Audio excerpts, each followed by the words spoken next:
If you've ever found yourself saying, that didn't feel right, but I didn't want to seem rude, this is for you. I once had a colleague, let's call him Mark. Charming, articulate, full of ideas, and full of something else too, lies. But here's the kicker. I didn't realize it at first, not because he was good at lying, but because I wanted to believe him. The hardest part about deceit isn't spotting it. It's admitting to ourselves that someone we trusted is being dishonest. If you've ever found yourself saying, that didn't feel right, but I didn't want to seem rude, this is for you.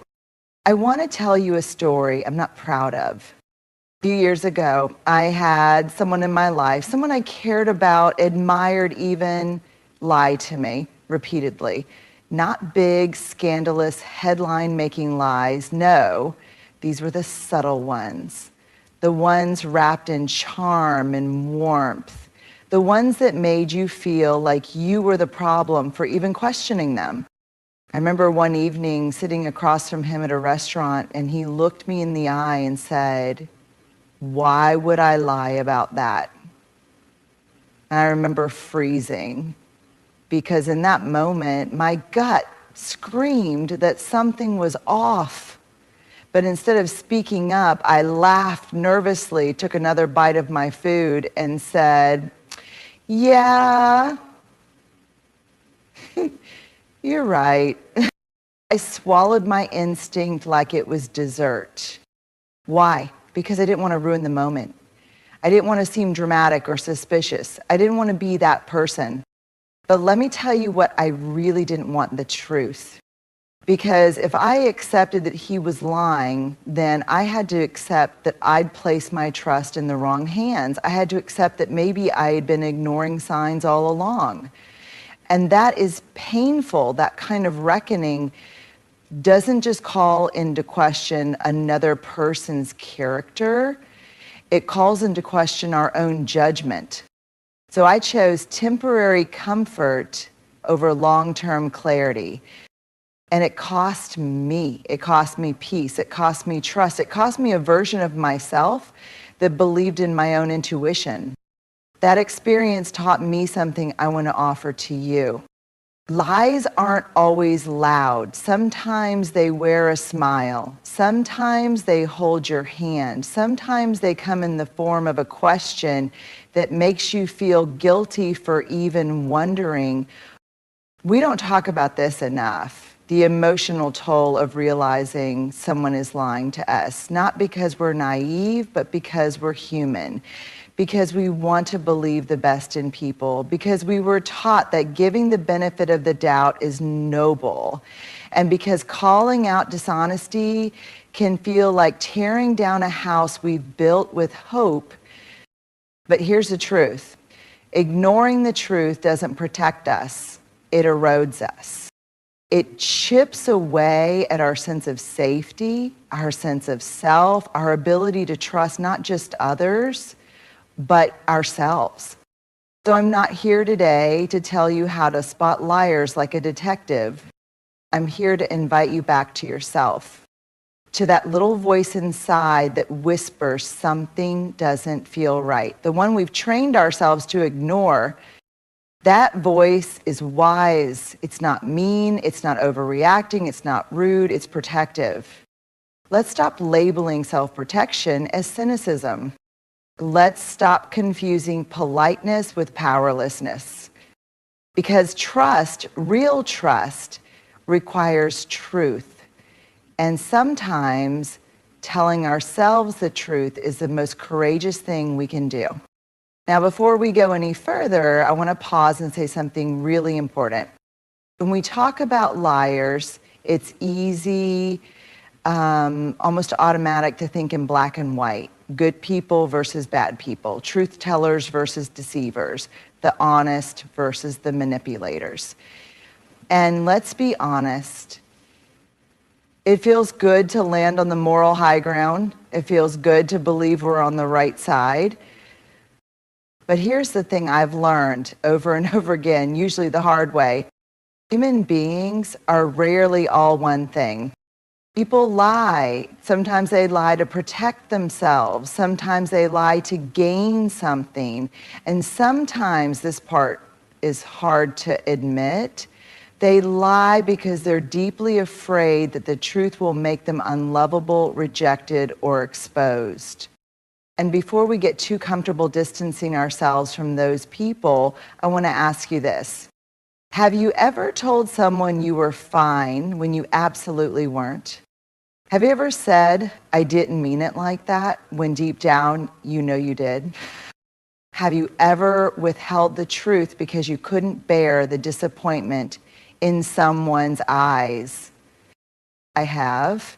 And I'm guessing you have too, not because we're bad people, but because we're wired for connection. And sometimes when connection feels threatened, we reach for control. And lying, whether through words, silence, or evasion, is a way of trying to stay safe. Now, that doesn't mean we excuse the lies. It doesn't mean we ignore the harm. But it does mean that if we want to grow, if we want to really understand the people around us and protect ourselves in ways that are healthy, we have to be willing to look at dishonesty not just as a moral failure, but as a coping mechanism. That shift doesn't make us weaker, it makes us wiser. As judgment creates walls, curiosity creates insight. Let's be clear, boundaries are still necessary. If someone repeatedly lies to you, manipulates your reality, or violates your trust, you don't need to fix them. You don't need to make excuses for them, and you definitely don't need to stay close to them. But you also don't need to make them the villain in your story just to justify walking away. You can choose peace without creating enemies. You can say, this doesn't work for me, without needing to label someone as toxic or broken. You can leave the door closed and still leave the light on in your heart for the belief that people can change, including you. Here's what I've found. The moment I stop needing to decide whether someone is a liar or a good person, I free myself. I shift my energy from trying to decode them to honoring me. I stop asking what's wrong with them and start asking what's true for me right now. That's power. That's where healing begins, not in making someone wrong, but in making yourself whole again. So today isn't about hunting for liars. It's about noticing how certain questions, behaviors, or patterns feel in your body. It's about becoming fluent in the language of your own nervous system. It's about walking away from conversations and asking, did I feel safe in that? Instead of, did I say the right thing? And it's about realizing that trust isn't a declaration, it's a practice, a daily decision to align your words, actions, and values, and to expect the same from the people you invite into your heart. Because the real goal isn't to avoid ever being lied to again, it's to be so anchored in your truth that no lie can unseat your peace. Emotional intelligence isn't just about managing emotions, it's about understanding what they're trying to tell us. And here's the truth. One of the most emotionally intelligent things we can do is acknowledge discomfort instead of ignoring it. When someone lies to us, whether it's a little white lie or a full-blown betrayal, the wound isn't just cognitive. It's not just about facts being wrong. It's emotional. It touches something deeper, our sense of reality, our sense of safety, our sense of belonging. That's why we often freeze. That's why we sometimes stay silent. That's why we second guess ourselves hours, even years later, because dishonesty doesn't just bend the truth, it bends our connection to ourselves. And if we don't recognize that, we end up navigating relationships like a minefield, watching for danger, but blaming ourselves for feeling it. And emotional intelligence says, let's stop doing that. Let's name the tension. Let's honor the gut feelings. Let's understand that when we feel uneasy, it's not always Paranoia, it could be the nervous system picking up on something we haven't consciously processed yet. And let's also go deeper. Why do people lie? This is where emotional intelligence really stretches us, because we're asked not just to see behavior, but to see pain behind the behavior. Most chronic liars, they're not trying to hurt you on purpose. They're trying to protect something, usually their own image, shame, or fear of disconnection. They're terrified that if you knew the truth, you wouldn't choose them. So they curate, they spin, they perform. Does that excuse the behavior? Absolutely not. But it gives context to it, and context is what keeps us from getting bitter. It helps us understand the pain without having to carry it. So here's a shift. Instead of asking, why are they like this, we ask, what pain might they be managing in the only way they know how? That question doesn't require you to stay in a relationship with them, but it does allow you to leave with clarity instead of resentment. And there's one more piece that emotional intelligence demands: self-reflection. Have I ever created a space where someone felt they couldn't be honest with me? Have I ever reacted so harshly to someone's truth that they felt safer lying? If I ever betrayed my own integrity to keep the peace? These are not easy questions, but emotionally intelligent people ask them, not to blame themselves, but to stay awake, to stay grounded, to stay honest. Because emotional intelligence isn't about being soft, it's about being strong and emotionally aware. It's about holding boundaries without building walls. It's about saying, I won't tolerate this behavior without needing to scream, you're a horrible person. It's the calm voice in the storm that says, I see what's happening, I feel the impact, and I choose how I move forward, not based on fear, not based on ego, but based on truth. And emotional intelligence is the bridge between protecting our hearts and keeping them open. It allows us to grieve dishonesty without becoming cynical, to walk away without closing off, to believe in goodness without becoming blind to reality. It lets us say, I love you and I don't trust you right now. I see you're hurt and I still need distance. I understand why you lied and I won't allow it again. That's the real work, and it's hard, but it's the kind of hard that builds resilience, not regret. I don't know about you, but every time I've been lied to, deceived, or manipulated, the real heartbreak didn't come from them breaking my trust. It came from the inner whisper, why didn't I listen to myself? That's what stings. It's not just about being hurt, it's about realizing you overrode your own wisdom to make someone else comfortable. It's about all the times you noticed something felt off, and instead of honoring that, you told yourself you were overthinking, too sensitive, or just tired. That's not failure, that's survival. We've been trained, especially those of us who were raised to be peacemakers, fixers, or caretakers, to minimize our discomfort to keep the harmony. But self-trust asks a different question. Can you stay with yourself even when it gets uncomfortable? Let me say this clearly. You are not crazy for sensing when something feels wrong. You are not dramatic for naming it. You are not rude for stepping away from people who twist your reality. That voice inside of you, the one that whispers, this doesn't feel right, the one that clenches your stomach, tenses your shoulders, makes your heart beat a little faster, that voice isn't paranoia. That's your body remembering what your mind hasn't yet caught up to. Self-trust is about learning to listen to that voice again and again and again, even when it's inconvenient, even when people don't like it, even when it means disappointing others, to be honest with yourself. That kind of trust doesn't happen overnight. It gets rebuilt moment by moment, decision by decision. Every time you say, no, I don't like how that felt, you reinforce it. Every time you pause before answering a question that feels manipulative, you reinforce it. Every time you walk away from something that looks shiny but feels off, you reinforce it. Self-trust is the most powerful form of protection we have. Not because it prevents pain, but because it teaches us that no matter what happens, we'll have our own back. But here's the part no one tells you. Rebuilding self-trust often comes with grief. Grief for the version of you who didn't know better. Grief for the times you silenced yourself to stay loved. grief for the red flags you painted white because you were desperate to keep the peace. And I want to say something radical here. You don't have to shame that version of you. You don't have to hate her or him or them.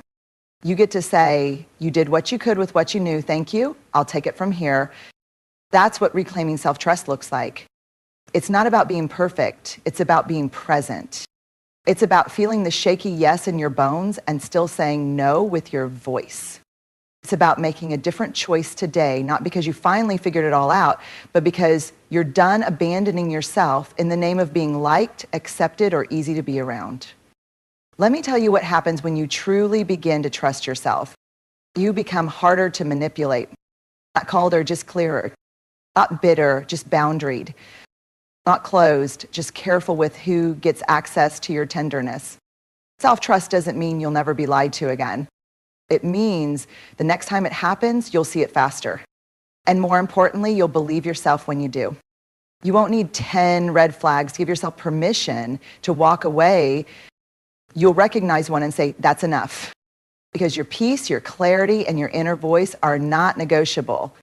So if you're sitting there thinking, I've ignored my gut so many times, I don't even know what it sounds like anymore, don't panic. That voice, she's not gone. She's just waiting for you to come back. And you will. Not perfectly, not quickly, but powerfully. And when you do, you'll realize that the person you were waiting to save you is always you. Because there comes a moment in every healing journey when silence becomes too heavy, too expensive, too self-erasing. And that's the moment we have to speak. But not all speech is created equal. There's the kind of speech that wounds, sharp, reactive, dripping with blame.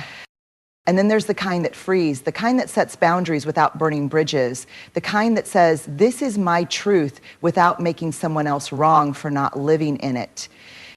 That's what we're reaching for today. Language that is direct, but compassionate, clear, not cruel, firm, not forceful, rooted in self-respect, not self-righteousness. Here's why it matters.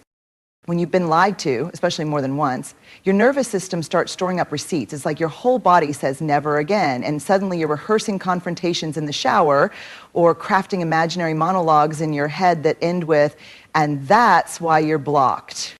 Listen, I get it. Anger is part of the healing process. It can be righteous, holy, necessary. But if we speak from anger instead of through it, we risk losing our power. We come off as unpredictable instead of unshakable. So what do we do instead? We learn to name our truth directly, honestly, compassionately in real time. That doesn't mean sugarcoating, it means anchoring. Let me give you an example. Let's say someone asks you one of those manipulative questions like, why would I lie to you? Are you seriously doubting me right now? Wow, you don't trust me at all, do you? You don't have to fall into the trap of defending yourself. You don't have to answer the question they asked. You can stay grounded and say, that kind of question makes me feel like you're trying to shift the focus away from what I'm actually feeling. I'm not here to prove anything. I'm here to have an honest conversation. I'm noticing that you're making this about my reaction instead of the actual behavior. That's not okay with me. Or even just, I'm not comfortable with where this conversation is going. Let's pause. That's direct, and that's love. Because love is not passive, love does not pretend, love does not lie to keep the peace. Compassionate language isn't soft, it's intentional. It recognizes that truth can be disruptive and still kind. It recognizes that you can protect your peace without punishing the other person. Sometimes the most compassionate thing we can say is, this doesn't feel good to me and I need to step back. Not to punish, not to guilt, not to manipulate. But because we've learned, sometimes the hard way, that our inner safety is not up for negotiation, here's what I know to be true. People will test your boundaries more than once. They'll push against your clarity with confusion. They'll try to turn your calm no into a maybe and your maybe into a yes. And in those moments, you get to respond not with drama, not with cruelty, but with self-honoring language. You don't need to yell. You don't need to explain everything. You don't need to convince them to understand. You can simply say, I've thought about it and this doesn't feel right for me. I respect you, but I also respect myself, and this isn't working. I need to make choices that protect my peace. This is one of them. Clear, grounded, kind. That's what direct and compassionate language sounds like. It's not about being the loudest voice in the room. It's about being the truest. It's not about winning the argument. It's about not losing yourself in it. And when you practice this kind of language, not just once, but daily, something profound happens. You stop being afraid of confrontation because you realize you're not here to fight. You're here to stand in your truth, and that is enough. You start to trust your voice, your tone, your presence. You stop needing validation to speak. You stop seeking permission to feel. And when that happens, you become magnetic. Not because you're perfect, but because you're real. So speak the truth. Speak it plainly. Speak it lovingly. And speak it even if your voice shakes. That's not weakness. That's what integrity sounds like out loud. And we've talked about the questions liars ask, not to become suspicious or cynical, but to learn how to recognize when something doesn't feel aligned. We've explored how to respond without judgment. We've walked through the quiet, painful road of rebuilding self-trust. We've practiced speaking with clarity and compassion. And now I want to leave you with this. The truth will not always feel safe, but it will always set you free. Courageous living isn't about having all the answers. It's not about being fearless or perfectly regulated or magically immune to deception. Courageous living is about choosing truth, clarity, and self-respect, even when your voice shakes, even when you're afraid of losing someone, even when you're walking away without the closure you begged for. It's about getting up each day and saying, I will not abandon myself to stay in rooms where my intuition feels like a threat. I will not tolerate dishonesty disguised as charm or manipulation dressed as love. I will not contort myself into a more palatable version just to avoid conflict. Courageous living doesn't mean never getting hurt. It means you stop lying to yourself about the hurt. You stop gaslighting your gut just to keep the peace. You stop shrinking your truth just to be chosen. You stop chasing people who require you to ignore what your body has been screaming for months. That is courage. Courage is walking away from what's familiar when it starts costing your dignity. Courage is choosing discomfort over betrayal, not betrayal of someone else, but betrayal of you. Courage is saying, I'd rather be alone in my integrity than surrounded in my silence. And let me be clear, this kind of living, it's not loud, it's not flashy, it's not always clapping back or cutting off or calling out. Most of the time, it looks like quiet decisions that nobody sees but you. But saying no when you used to say sure. Leaving a message unread because you already know how that conversation ends. Writing a boundary down before you lose your nerve to say it. Crying in your car after choosing yourself again and wondering when it will start to feel less lonely. But I promise you, every one of those moments is a brick in the foundation of a life you can actually trust. A life where your relationships don't just look good, they feel good. Where your peace isn't a performance, it's your baseline. Where the people around you aren't confused by your clarity, they rise to meet it. Because here's the thing about living courageously. The world will offer you 1,000 reasons to stay quiet, stay small, stay agreeable. But the bravest thing you'll ever do is say, I choose me, not the masked version, not the edited one, the full, messy, sacred truth of who I am. And if that choice costs you people, places, or patterns that no longer fit, let them fall away. Let them go. Let them be a chapter in your story, not the whole book. You don't need to wait for the perfect moment or the right words or the final proof that it's time. I already know. So go, choose the path that feels honest. Speak the truth that frees you. Hold the boundary that protects you. Forgive the version of you who didn't know better and thank them for surviving. Then take the next step, not because you're fearless, but because you're finally done pretending you're not worthy of a life rooted in truth. This is your call to courageous living, and you are more than ready. So as we close this conversation, this offering really, I want you to remember something simple but sacred. You are not crazy. You are not too much. You are not broken. You are a human being with a nervous system that responds to truth, a heart that longs for safety, and an intuition that's wiser than you've been taught to believe. Yes, people lie. Yes, some questions are crafted not to connect, but to control. Yes, it can shake your trust in others, and worse, your trust in yourself. But that's not the end of your story. You now have the tools to recognize the signs, to pause when something feels off, to speak clearly and kindly, to walk away without making yourself the villain. You now have the awareness to tell the difference between honesty and performance, between charm and respect, between comfort and connection. And most of all, you now have the permission, not from me, but from within, to live a life that's not built on pretending, performing, or pleasing.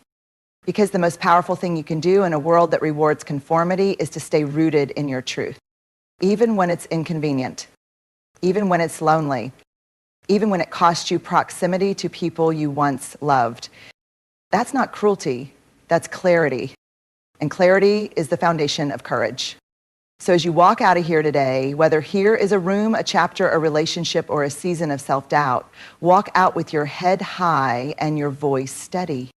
Not because you've figured it all out, simply because you've chosen something better. A life of integrity, a life of emotional honesty, a life of courageous living. You don't need to be perfect to live bravely. You just need to be honest with yourself, with others, and with the choices you make. Let this be the moment you stop silencing your knowing. Let this be the day you stop trading your peace for someone else's comfort. Let this be the beginning of trust, of truth, of you. You are allowed to change. You are allowed to speak. You are allowed to leave. You are allowed to heal. And more than anything, you are allowed to live a life that feels real,